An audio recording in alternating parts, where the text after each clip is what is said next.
Hi, my name is Chris and this is Battle Nonsense.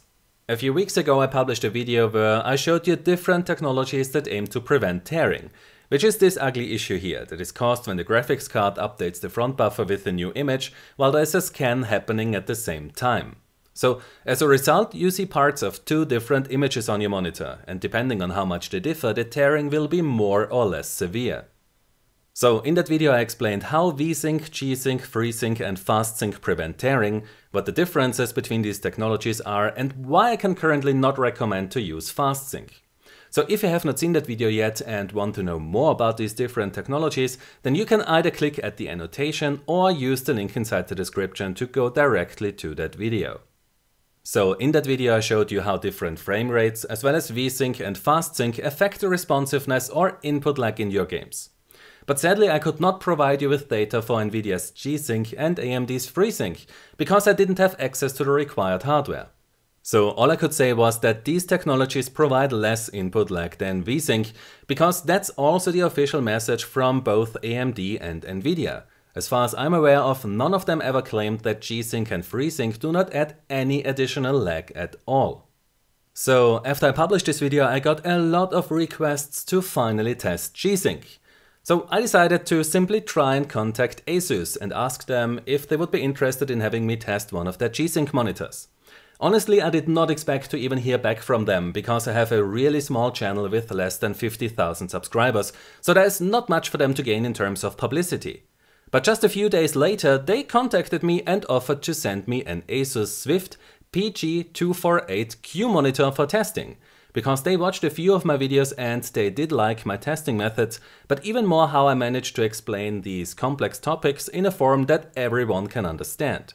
So while I'm sadly still not able to test AMD's FreeSync, I can now tell you how G-Sync affects the responsiveness of your games, and for that we have to thank ASUS.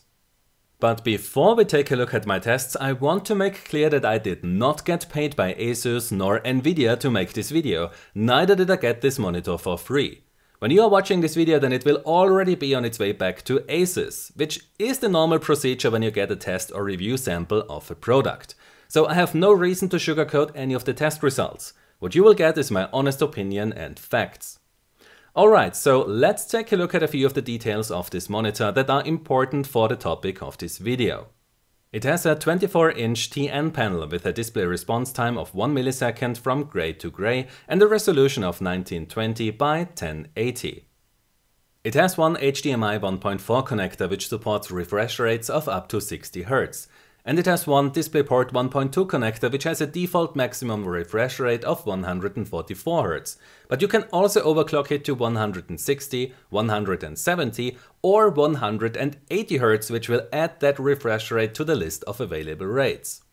Then there's the G-Sync module, which allows the monitor to dynamically adjust the display's refresh rate to match the frame rate that the game is running at. With the default setting of 144 Hz, the monitor can adaptively change its refresh rate between 30 Hz to 144 Hz.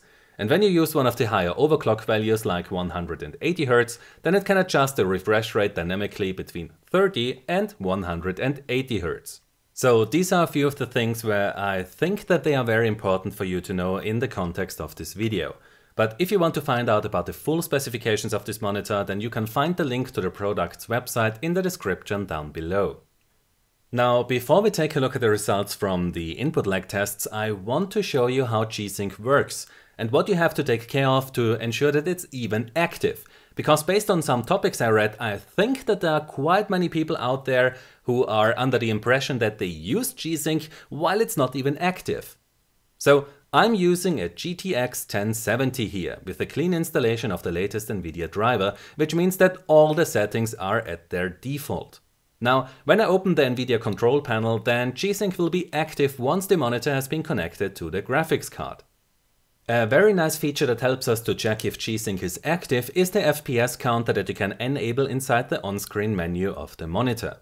Now, it's called FPS counter, but it's actually showing us the currently active display refresh rate. So when I disable G-Sync and launch Overwatch, then we can see that the monitor's FPS counter shows 60, while the FPS overlay from the X-Story shows us more than 100 frames per second. When we look into the graphic options, then it becomes clear why the monitor's FPS counter shows 60. It's the display refresh rate that is used by Overwatch. When we change that to 144, then the display's FPS counter also shows us 144, while the actual frame rate that the game is running at is somewhere around 120 FPS. And I know what you are thinking. Why the hell does he use a controller instead of his mouse and keyboard?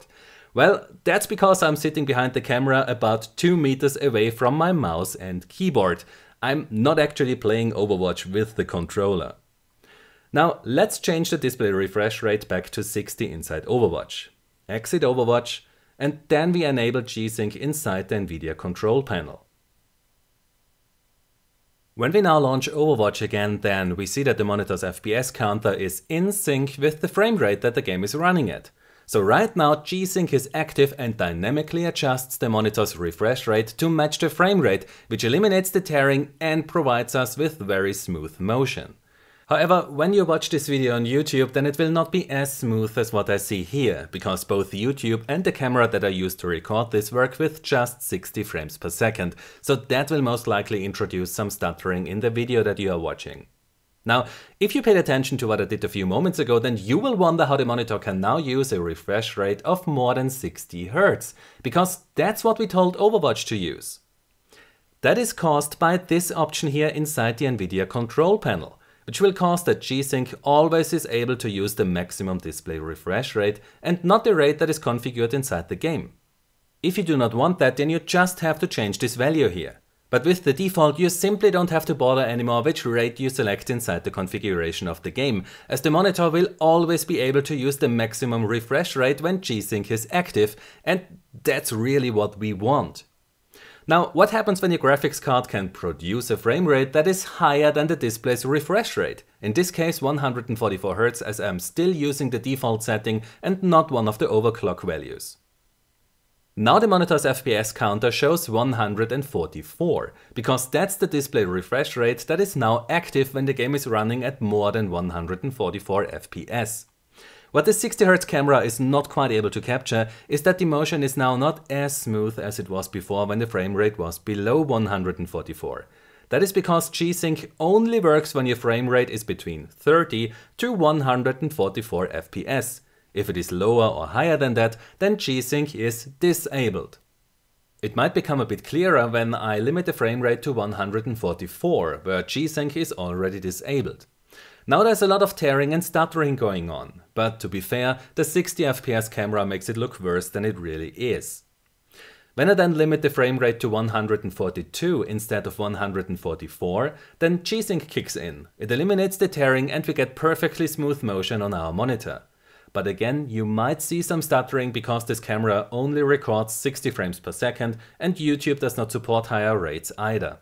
So G-Sync will only be active and prevent tearing between 30 to 144 FPS, or 30 to 180 FPS if you choose 180 Hz inside the overclock settings.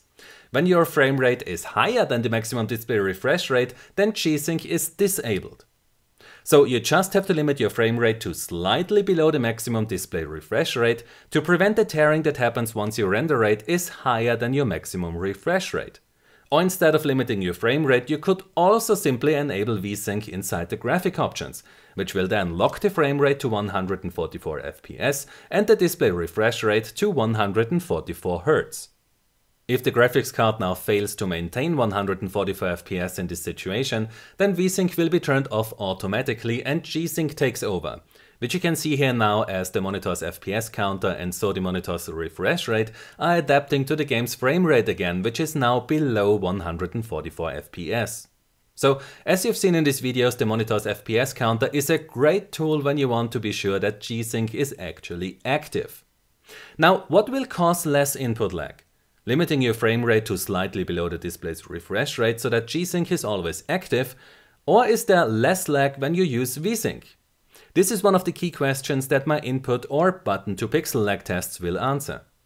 So to measure the delay, I connected a LED to the left mouse button of my gaming mouse, then I point my high-speed camera at the monitor and record what happens when I press the left mouse button. Inside the recorded high-speed footage, I then look for the frame where I see that the LED lights up, and then I count the frames until I see the image change on the monitor. I repeated that 20 times for every test scenario, which then provides some solid data for the input or button to pixel lag. So at a display refresh rate of 144 Hz, without V-Sync or G-Sync, I measured these input lag values inside CSGO when it ran at 400 FPS with the lowest graphic options. Now, to ensure that G-Sync is always active, we need to limit our frame rate to a bit less than the maximum display refresh rate, which you can do with the FPS max command inside CSGO. So when I limit the frame rate to 142 FPS, then we get slightly longer delays even though we are not yet using G-Sync or V-Sync. This is because the game is processing data at the same rate as the frame rate. So when you run the game at a frame rate that is higher than the display's refresh rate, then this can further decrease the delays even though the monitor is not able to display these additional frames. Now, what if you don't want to use the frame rate limiter that is part of CSGO? What if you prefer a tool like the Nvidia Inspector? This was a test where I was very surprised by the results, because when you use the Nvidia Inspector to limit the frame rate to 142 FPS, then this results in about 20 milliseconds more delay than what you get when you use the FPS max command inside CSGO. So based on these results, it might be a better idea to use the inbuilt frame rate limiter that directly affects the game engine. Because with the Nvidia Inspector I get as much input lag as when I enable V-Sync, and that's really not good. So these are the input lag results where I had G-Sync disabled. Now let's take a look at the test results where I had it enabled. When we look at the results from the 400 FPS test with G-Sync enabled and compare it to the results where it was disabled inside the Nvidia control panel, then there's not really a difference when we look at the average input lag. But that's expected since the game was running at a frame rate that is higher than the display's refresh rate, and so G-Sync was not even active. When I then used the FPS max command inside CSGO to limit the frame rate to 142, which forces that G-Sync gets activated, then the average input lag is the same as when G-Sync was disabled. And when we then compare the FPS max test to the Nvidia Inspector test, then we also see the same input lag increase here as we saw in the test where G-Sync was disabled. So the Nvidia Inspector has the same effect in both test cases. And lastly, we have the test where G-Sync is enabled in the Nvidia control panel and V-Sync is enabled inside CSGO. This test also shows an identical average input lag as we got from the test where G-Sync was disabled in the Nvidia control panel, which is again no surprise as in this case V-Sync took over and G-Sync is not active. Then I enabled the overclock settings inside the monitor's menu and selected 180 Hz as maximum display refresh rate. I repeated the tests at 400 FPS and then the one where I limited the frame rate to slightly below the display's refresh rate of 180 Hz using the inbuilt FPS max command in CSGO. And lastly, I did one more test with V-Sync. This data here shows us how much of a delay decrease we can get from a display refresh rate of 180 Hz compared to the default rate of 144 Hz. But what we really want to know is if G-Sync causes an extra delay now at 180 Hz. So at 400 FPS, where we know that G-Sync is not active, we get the same average input lag. And in the test where we forced G-Sync to be active by limiting the frame rate to 178 FPS, the average delay is just 1.6 milliseconds higher than it was during the test where G-Sync was disabled inside the Nvidia control panel. And lastly, in the test where both G-Sync and V-Sync were enabled, we see the same input lag on average as we have seen in the test where it was disabled, which is also expected as G-Sync is disabled once V-Sync kicks in. So what we can clearly see here is that G-Sync does not increase your average input lag when we compare the results from tests which were done at the same frame rate. This means that when you have a G-Sync monitor and want to avoid tearing that occurs at frame rates higher than your display refresh rate, then do not enable V-Sync. Simply limit your frame rate to slightly less than your monitor's display refresh rate, which forces G-Sync to be active, and that fixes tearing without increasing your input lag at all. And if the game comes with a frame rate limiter, then you should prefer that, as it looks like tools that do not affect the game on the engine level can cause more input lag. If you consider to buy a G-Sync compatible monitor, then there are a few things that you should take care of. First of all, you need to make sure that your graphics card supports G-Sync. And if you want to use display refresh rates higher than 144 Hz, then you need to make sure that your graphics card supports that too. Then there are the DisplayPort cables. The one that is bundled with the ASUS Swift PG248Q does support 180 Hz just fine. But if you need a cable that is longer than this one, like 3 meters long, then you can just buy a DisplayPort version 1.2 cable and expect that such high rates work. I have a cable here where I don't know the brand. When I use it to connect the monitor, then the Nvidia control panel shows me 60, 85, 100, 120, 144 and the overclocked 180 Hz rate. But when I select a rate higher than 144, then I get a no signal warning on the monitor. Then I have a 3 meters long Ugreen HD 4K 60 Hz cable here, which costs $9.99 on Amazon. When I use it, then the Nvidia control panel only shows me 60 Hz as display refresh rate, none of the higher rates are even available. With another cable that costs only €1 more on Amazon, I do not only get all the refresh rates inside the Nvidia control panel, they also work. So when you buy a cable that is as cheap as these ones, then there's really no guarantee that they will support the rate that you need. So if you buy one, then make sure that you have the option to return the cable or to get the store to guarantee that it will support the rate that you need. If you don't want to go through the trial and error process, then you can also buy a cable like the Ölbach Impact Plus 5K, which has a guaranteed data rate of nearly 26 gigabits per second, but it costs quite a bit more than the cheap ones. Now, besides the hard facts, how does it feel to play on the PG248Q with G-Sync enabled? I'm really not a highly skilled or pro gamer, but I have to say that I really like how smooth and responsive it feels. I also didn't notice a performance impact when G-Sync was active, as the games I played were still able to achieve the same frame rates as when it was disabled.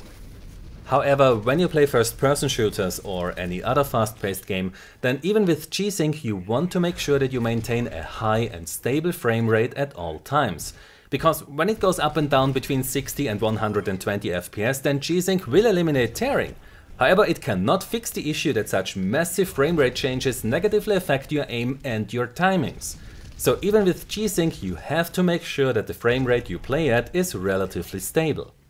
What I ended up with was that I limited my frame rate to 178 in Overwatch and 100 in Battlefield 1, because these are rates that my system is able to maintain quite nicely, even though not with the maximum graphic settings, but you should always choose frame rate, field of view, and resolution over model resolution, terrain detail, effects quality and features like that. So what I like about this technology is that I can avoid tearing at pretty much any frame rate while not increasing my input lag and without a performance impact. This means that when Mass Effect Andromeda releases and your system can only run it at a constant 55 frames per second, then you can run the game at that frame rate without tearing. Should you then upgrade your graphics card later on and then you can run the game at 120 FPS, then you can do so without any extra effort, without tearing and without more input lag. So I really like that flexibility where you don't have to think about which refresh rate you should choose or if VSync will cause tons of input lag. But this flexibility has its price, as G-Sync support increases the price of the monitor quite a bit.